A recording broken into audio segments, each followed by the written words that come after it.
Hi friends, welcome back to my channel. ఈరోజు మనం ఒక్కోసారండి ఏ పని చేయలేము, మనం ఏం చేయగలం అనుకుంటూ ఉంటాం. ఒక్కోసారి అన్నీ మనమే చేసేస్తాం. ప్రతీది నేను చెయ్యగలను, చేస్తాను అనుకుంటాం.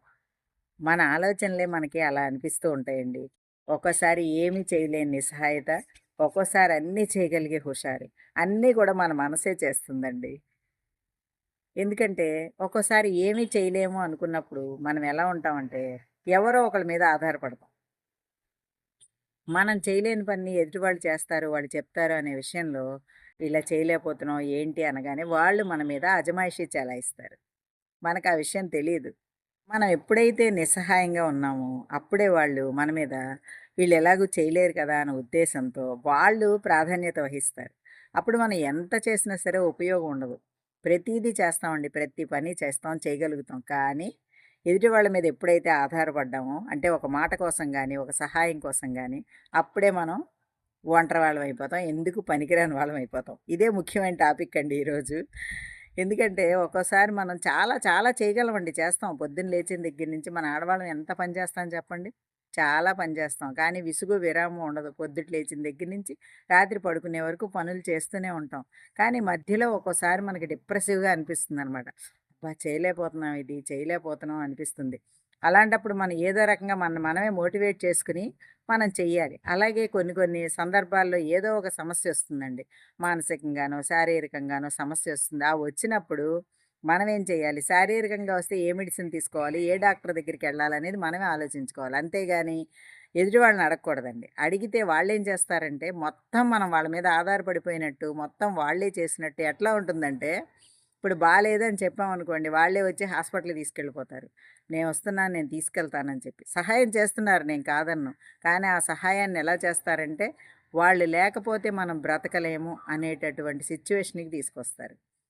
మనం అట్లాగే అయిపోతామండి. అమ్మో! నిజంగా వాళ్ళు చూసారు కాబట్టి మనం ఈరోజు సేవ్ అయ్యాం. లేతే హెల్త్ పరంగా ఎంత బాధపడేవాళ్ళమో అనే ఆలోచనకి మనం వచ్చేలాగా వాళ్ళు చేస్తారండి. ఓ చిన్న ఉదాహరణ చెప్తానండి. మాకు తెలిసిన అమ్మాయి అనమాట. నా దగ్గర మిషన్ నేర్చుకోవడానికొచ్చేది. తర్వాత పెయింటింగ్ కూడా నేర్చుకుందనమాట. ఆ అమ్మాయి చెప్పింది. వాళ్ళ ఇంట్లో ఏంటంటే వాళ్ళ అత్తగారు, ఆడపడుచు. ఆడపడుచు కూడా ఎప్పుడు ఇంట్లోనే ఉంటారటండి. అంటే పెళ్ళయింది కానీ దగ్గరే ఊరవ్వడం వల్ల ఆవిడ ఎప్పుడు ఇక్కడే ఉంటారనమాట. అయితే తన కొడుక్కి హెల్త్ బాలేదు ఒకసారి. ఎవరికి? ఈ అమ్మాయి వాళ్ళ సపోజ్ ఆ అమ్మాయి పేరు రాధో అనుకుందాం. రాధ వాళ్ళ అబ్బాయికి ఒంట్లో బాలేదంట. తన అసలు పేరు నేను చెప్పట్లేదు. బాగోకపోతే చాలా సీరియస్ అయిందనమాట. అయినప్పుడు హాస్పిటల్‌లో జాయిన్ చేశారు. వాళ్ళ అత్తగారున్నారు, వాళ్ళ ఆడపడుచున్నారు. తర్వాత వాళ్ళ ఆయనేమో పెద్దగా పట్టించుకునేవాడు కాదటండి. ఇలా అంటే హాస్పిటల్‌కి మా అమ్మ వాళ్ళు తీసుకెళ్తున్నారు కదా అనేటటువంటి టైప్ అనమాట. పట్టించుకోకపోవడం అంటే వదిలేయటం కాదు. అట్లా అయితే తీసుకెళ్ళి ఈ అమ్మాయి అసలు హాస్పిటల్‌లో ఉండి తెల్లవార్లు నిద్ర లేకుండా ఆ పిల్లాడిని కంటికి రెప్పలా చూసుకుని ఇంటికొచ్చి మళ్ళీ క్యారేజీలు కట్టుకుని పట్టుకెళ్ళి, అంటే ఇంట్లో వేరే వాళ్ళు లేరండి. తనే క్యారేజ్ కట్టుకుని తీసుకెళ్ళి హాస్పిటల్‌లో ఆ టైంలో వాళ్ళ అత్తగారు ఉండేవారు. ఆవిడ పెద్దావిడ. ఆవిడ చాలా సహాయకారిగా ఉండేవారు. అయితే వీళ్ళ ఆడపడుచు ఏం చేసేదంటే తన ఇంటికెళ్ళిపోయేది మామూలుగా. నైట్ టైమ్ వెళ్ళిపోతారు కదండీ! దగ్గరే ఊరన్నారు కదా! అంటే ఓ పావుగంట అలా పడుతుందనమాట దగ్గర. మనకి పామరు, ఉయ్యూరు అలాగా. ఉయ్యూరు అంత కూడా కాదులెండి. అయ్యేసరికి తను వెళ్ళిపోయి నైటు మళ్ళా పొద్దున్న 11:00, 12:00 అలా ఇంట్లో వంట అది చేసుకొని తన పిల్లల్ని చూసుకొని వచ్చేదనమాట. పగలు ఉన్న ఆ కొద్ది గంటల్లో ఈ పిల్లాడిని చూసినందుకు వాడి మైండ్‌లో ఏమి పెట్టేశారో తెలుసా అండి? ఈ అమ్మాయి తెల్లవార్లు చూసుకునేది, పగలు ఇంటికెళ్ళి క్యారేజ్ కట్టుకొనొచ్చేది, తర్వాతేమో మందులు కావాలంటే మందులెళ్ళి తీసుకొచ్చేది, అన్నీ చేసేది. పిల్లాడిని చూసుకునేది. ఒక్కోసారి ఇలా కునుకుపాట్లొచ్చేవనమాట అమ్మాయికి. ఎలా? పిల్లోడి దగ్గరున్నప్పుడు. వాడికి ఓ 10 ఏళ్లుంటాయనుకోండి. అయితే వాడి దగ్గర ఇలా ఒక్కోసారి ఇలా కునుకుపాట్లు పడగానే వీళ్ళేం చెప్పేవారో తెలుసా అండి? "చూసావురా మేమెంత బాగా చూసుకున్నామో నిన్ను. మీ అమ్మ చూసావా నిద్రపోతోంది." ఈ రాత్రంతా నిద్ర లేకుండా పిల్లాడిని చూసిందంతా కూడా వ్యర్థమైపోతుందండి. రాత్రంతా నిద్ర లేకుండా నేను చూశాను. అదిగో మీ అత్తయ్య చూసింది. అంతేగాని మీ అమ్మ స్వత్త నిద్రపోతుందిరా, మీ అమ్మాయి నీకేమీ చేయలేదు అని వాడి మనసులో నూరి పోస్తుంటే, ఈ అమ్మాయి అవన్నీ విని రీసెంట్‌గా జరిగిందండి ఈ సంఘటన. వచ్చి నాకు చెప్పుకుందనమాట. చూసారా ఆంటీ ఎలా చెప్తున్నారో, అసలు నేను కదండీ పొద్దున్న నుంచి సాయంత్రం వరకు వాడిని చూసుకునేది. నా బిడ్డని నేను చూసుకోనా? వాళ్ళే చూసినట్టు చెప్తున్నారు. వాడి మనసులో అదే పడిపోతుంది కదండీ! అప్పుడు నేను చెప్పాను ఏమనంటే, "అమ్మా ఇప్పుడు తెలుసుకోకపోయినా ఇంకొద్ది రోజులకి తెలుసుకుంటాడు." అంటేనండి ఆ రాత్రుళ్ళు తల్లి మేలుకోవడం అనేది వాడు మధ్యలో చూస్తూనే ఉంటాడు కదా! కాకపోతే ఈ అమ్మాయి భయమనమాట అలా చేస్తారు అని. అందుకనే అండి మనం ఎవరి మీదైనా కొంచెం ఆధారపడ్డామంటే అలా ఫుల్‌గా వాళ్ళ మీద పడిపోయినట్టే చెప్తారు. అందుకనే మనల్ని మనం మోటివేట్ చేసుకొని, మనల్ని మనం చేయగలగాలి. ఇప్పుడు బాగోలేదు మనమే వెళ్ళొచ్చండి హాస్పిటల్‌కి. మనమే చూపించుకోవాలి. లేదు మన పిల్లలున్నారనుకోండి, లేదు మన భర్తుండి తీసుకెళ్తే సేఫు. No problem. కానీ ఇతర కుటుంబ సభ్యుల మీద ఆధారపడితే జీవితాలు ఇలాగే ఉంటాయి. ఆ అమ్మాయి చెప్పగానే నాకు భలే అనిపించిందండి. అలాగే ఉంటారు కూడా జనాలు. అందుకనే ఏ విషయంలోనే ఆధారపడకూడదండి. మనం ముందు మనల్ని మనం తెలుసుకోవాలి. మన గురించి మనకు పూర్తిగా అవగాహన ఉండాలండి. ఇప్పుడు ఎవరో ఏదో పెట్టారు. ఓ పనసపండు తొనలు మొత్తం తెచ్చి మనల్ని తినమంటే తినేయగలమా? ఓ 10 తినడమే గొప్ప విషయం ఈ రోజుల్లో. పూర్వం గూడా 10 తొనలు తినేస్తే కష్టమండి. ఎందుకంటే ఇష్టమైన వాళ్ళు తింటే ఏం చేసేవారంటే నూనెలో ముంచుకునేవారు ఒక తొన. ముంచుకుంటే ఇది అరిగిపోతుంది అని. అలా తినేవాళ్ళు. ఇప్పుడు అంత తిండి తినేవాళ్ళు కూడా లేరు కదా! అలా అనమాట. అందుకనే మనం ఎంత తినగలమో మనకి తెలుసు కదా! అలాగే మనం ఏం చేయగలమో కూడా మనం తెలుసుకోవాలండి. తెలుసు మనకి. కాకపోతే చుట్టూ ఉన్న మనుషులు అయ్యో! వాళ్ళున్నారు కదా! మనకి చేస్తున్నారు కదా! అనే ధీమాతో మనల్ని మనం మర్చిపోతాం. అలాగేనండి ఏదన్నా మనం ఒక పని చేసినప్పుడు వి మనం రిటర్న్ గిఫ్ట్‌లు ఆశించకూడదండి. అంటే ఇప్పుడు సపోజు మనం ఎవరినో తీసుకెళ్ళాం హాస్పిటల్‌కి చూపించాము. అంతేగాని వాళ్ళు మనకి జీవితాంత కృతజ్ఞులై ఉండాలి అని మనం ఆలోచించకూడదండి. మనకి తోచిన సహాయం మనం చేయాలి. ఎవరికో రూ. 1000 ఇచ్చాం. ఏదో ఆపదలో ఉన్నారు.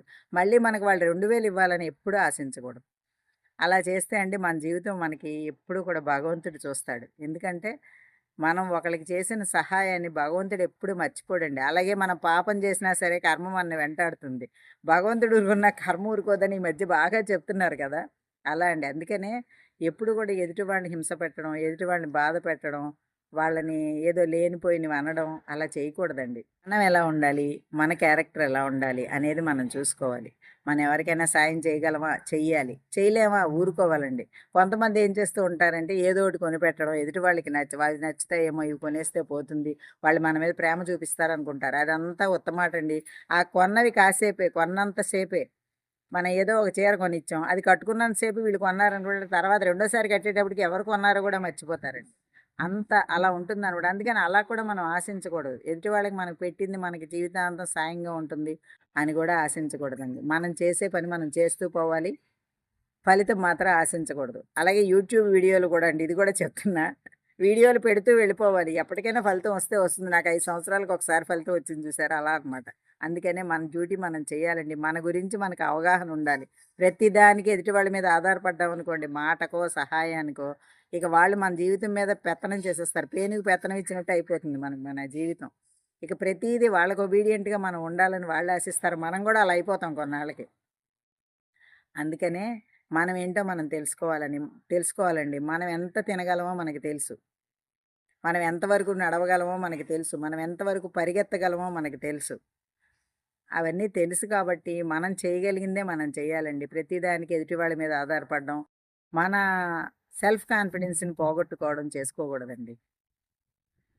అలా మనకి మనం అనేటట్టు ఉంటే మన ఆధారపడడం ఎప్పుడైతే మానేస్తామో మన జీవితం చాలా బావుంటుంది. చాలా వరకు తెలియకండి కొత్తగా పెళ్ళైన వాళ్ళు ఏం చేస్తారంటే ఎదుటి వాళ్ళు ఏదో ఇంట్లో ఉన్నవాళ్ళో, ఎవరో స్నేహితులో మనకి మంచి చెప్తారు అనుకుని ఆధారపడడం మొదలుపెడతారు. ఆ ఆధారపడడం మొదలుపెట్టడం జీవితాంతం వాళ్ళ మీద ఆధారపడడమే అయిపోతుంది. వీళ్ళకంటూ ఒక సెల్ఫ్ రెస్పెక్టే లేకుండా పోతుంది. ఆత్మాభిమానాన్ని వదులుకోకూడదండి. మన క్యారెక్టర్‌ని మనం అస్సలు వదులుకోకూడదు. ఏదైనా సరే మనం చేసాం, మనం తప్పు చేస్తే మన మనసే చెప్తుందండి. అందుకనే మన మనసుని నమ్మాలి మనం. ఈ వాళ్ళని వీళ్ళని అస్సలు నమ్మకూడదు. ఎందుకంటే మనం ఎప్పుడైతే నమ్మామో మన జీవితం వాళ్ళ చేతుల్లోకి ఈజీగా వెళ్ళిపోతుంది. ఆ వెళ్ళిపోయి పూర్తిగా మనం దెబ్బతిన్నా కానీ మనకి తెలీదండి. ఎప్పుడైనా సరే సహాయం మనం చేశాము అంటే ఎదుటి వాళ్ళు తిరిగి చేస్తారని ఆశించకూడదు. మనం చేసే పని మనం చేస్తూ వెళ్ళిపోవాలి. ఇది మన ధర్మం మనం చేస్తున్నాం అనుకోని వెళ్ళాలండి. అంతేగాని మనకేదో లాభం వస్తుంది కదా అని మనం చేసామనుకోండి ఎప్పటికైనా దెబ్బతింటాం.